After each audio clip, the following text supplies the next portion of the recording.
بسم اللہ الرحمن الرحیم۔ السلام علیکم معزز طلبہ کرام، آپ سب کیسے ہیں؟ آج ہم نور الانوار کے سبق نمبر 205 کو پڑھیں گے۔ آج کے ہمارے سبق کا عنوان ہے تخصیص فی العام کا اختتام۔ آج کے ہمارے سبق کی عبارت ثم بعد ذلک ذکر المصنف سے شروع ہوتی ہے۔ آئیے سب سے پہلے عبارت پڑھ کے اس کا ترجمہ کرتے ہیں، اس کے بعد باقاعدہ سبق کی وضاحت کی طرف بڑھتے ہیں۔ مصنف علیہ رحمہ لکھتے ہیں ثم بعد ذلك ذکر المصنف اقصى ما ينتہی الیہ التخصیص فی العام۔ پھر اس کے بعد مصنف نے اس چیز کا منتہا ذکر کیا جس پر تخصیص فی العام ختم ہو جاتی ہے۔ وَكَانَ يَنبَغِي أَن يَذْكُرَهُ فِي مَبَاحِثِ التَّخْصِيصِ، اور مناسب تو یہ تھا کہ اس کو تخصیص کی مباحث میں ذکر کرتے، لیکن وہاں پر ذکر نہیں کیا۔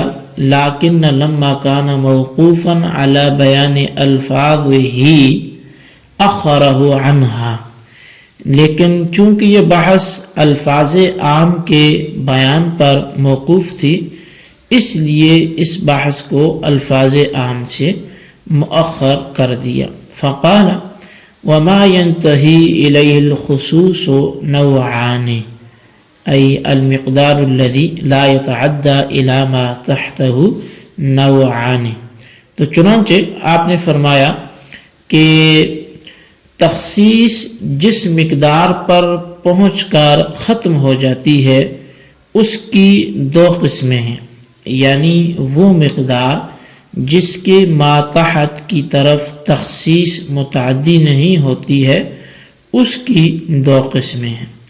النوع الاول الواحد فيما هو فرد بصيغته كمن وما والطائفة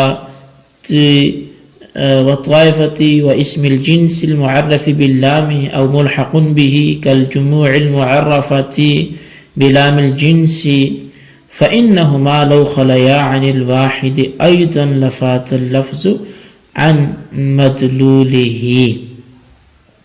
تو فرمایا کہ جو پہلی قسم ہے وہ واحد ہے، اور پہلی قسم واحد ہے اس عام میں جو اپنے صیغے کے اعتبار سے مفرد ہے، جیسے من ہے، ما ہے، طائفہ ہے، اور وہ اسم جنس جو معرف باللام ہو یا وہ مفرد کے ساتھ ملحق ہو، جیسے جمع کے وہ تمام صیغے جو معرف باللام جنس کے ہوں، یعنی لام جنس کے ساتھ جو معرف ہوں، اس لیے کہ اگر وہ دونوں واحد سے بھی خالی ہو جائیں تو لفظ اپنے مدلول سے فوت ہو جائے گا۔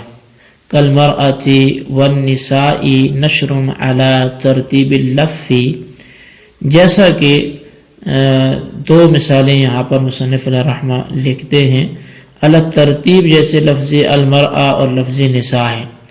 تو فالمرأۃ فرد بصیغته معرفۃ باللام والنساء جمع لا واحد له محل بلام الجنس وينتهي تخصيصهما الى الواحد البتة۔ پس المرأة اپنے صیغے کے اعتبار سے مفرد ہے، معرف باللام ہے، اور النساء جمع کا صیغہ ہے جس کا واحد نہیں ہے، معرف باللام جنس ہے۔ ان دونوں کی تخصیص یقینی طور سے ایک تک پہنچ کر وہ ختم ہو جاتی ہے۔ والنوع الثانی الثلاثة فيما كان جمعا صيغة ومعنى كرجال ونساء منکرا مما لم يدخله لام الجنس، اور دوسری قسم جو ہے وہ 3 کا عدد ہے۔ اس عام میں جو صیغہ اور معنی کے اعتبار سے جمع ہو، جیسے رجال اور نساء، اس حال میں کہ وہ نکرہ ہوں، ان پر لام جنس داخل نہ ہوا ہو، اور وَيُلْحَقُ بِهِ مَا كَانَ مَعْنًا فَقَطْ، كقوم ورهط وإنما ينتهي تخصيص هؤلاء كلها إلى الثلاثة.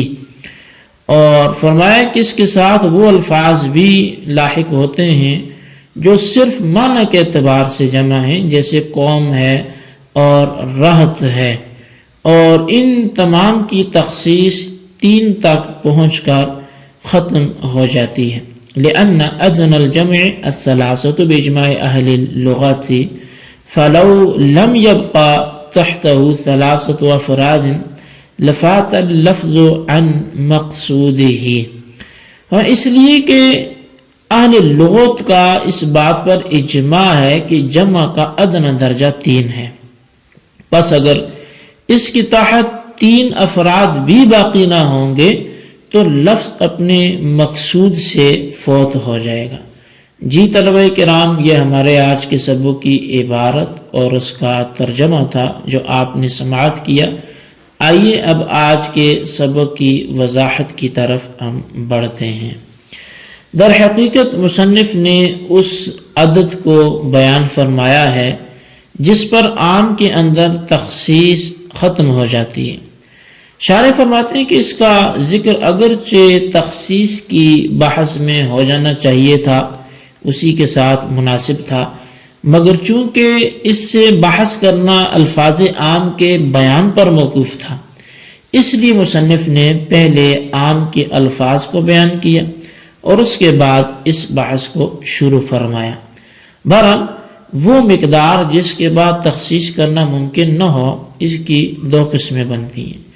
پہلی قسم 1 ہے، مگر 1 تک تخصیص اس عام میں ہوگی جو اپنے سیغے کے اعتبار سے مفرد ہو، جیسے کلمہ من ہے، کلمہ ما ہے، لفظ طائفتن ہے، اسم جنس ہے جو معرف باللام ہو، یا وہ جمع ہے جو مفرد کے ساتھ ملحق ہو، مثلا وہ جمعیں جو لام جنس کے ساتھ معرف ہوں، کیونکہ جمع پر جب لام جنس داخل ہو گیا تو اس کی جمعیت باطل ہوگی، جیسا کہ ہم گزشتہ سباق میں اس چیز کو پڑھ کر بھی آئے ہیں. اور وہ مفرد کے مانند ہو گیا، پس مفرد اور مفرد کے ساتھ ملحق میں 1 تک تخصیص اس لیے ہوگی کہ اگر ان کے تحت 1 بھی باقی نہ رہا بلکہ اس کو بھی خاص کر دیا گیا تو لفظ اپنے معنی سے خالی ہو جائے گا اور لفظ کا بغیر معنی کے ہونا لازم آئے گا، حالانکہ یہ باطل ہے.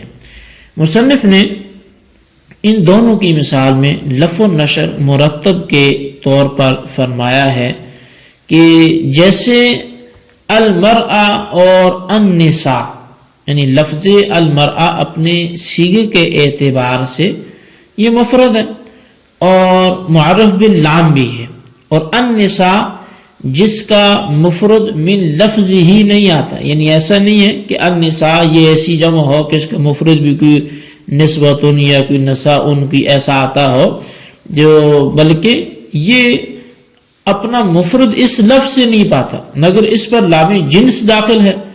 دونوں میں 1 تک تخصیص ہو سکتی ہے، یعنی اس قدر تخصیص ہو سکتی ہے کہ اس کے تحت کم از کم 1 فرد کا باقی رہنا ضروری ہے. اب اکثر علماء کا یہی مذہب ہے، لیکن صاحب کشاف نے یہاں پر کہا ہے کہ جمع معرف بلام جنس، یعنی وہ جمع معرف جو لام جنس کے ساتھ معرف ہو، جمع بدون لام جنس کی مانند ہے، یعنی اس کی تخصیص کا منتہا 3 ہے، یعنی 3 سے نیچے تخصیص کرنا یہ درست نہیں ہے، بلکہ جمع کے تحت کم از کم 3 فرد کا باقی رہنا یہ ضروری ہے.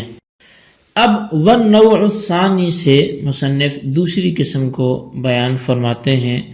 عام کے اندر منتہائے تخصیص کی دوسری قسم 3 ہے، یعنی وہ عام جو صیغہ اور معنی کے اعتبار سے جمع ہو اور اس پر لام جنس داخل نہ ہو، جیسے رجال، نساء، اور وہ عام جو صرف معنی کے اعتبار سے جمع ہو، جیسے قوم اور رہط.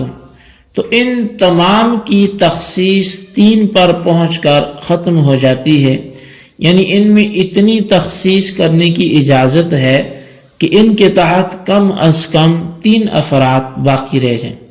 اور اس کی دلیل یہ ہے کہ اہل لغت کا اجماع ہے کہ جمع کا ادنی درجہ 3 ہے، لہٰذا اگر جمع کے تحت تخصیص کرنے کے بعد 3 افراد بھی باقی نہ رہیں تو لفظ اپنے مقصود سے فوت ہو جائے گا. یعنی لفظ جمع کا بغیر اپنے مدلول یعنی کم سے کم 3 افراد کے پایا جانا وہ اگر نہیں ہوتا تو پھر جمع کا اپنے مدلول کے بغیر پایا جانا لازم آئے گا، حالانکہ یہ تو باطل ہے.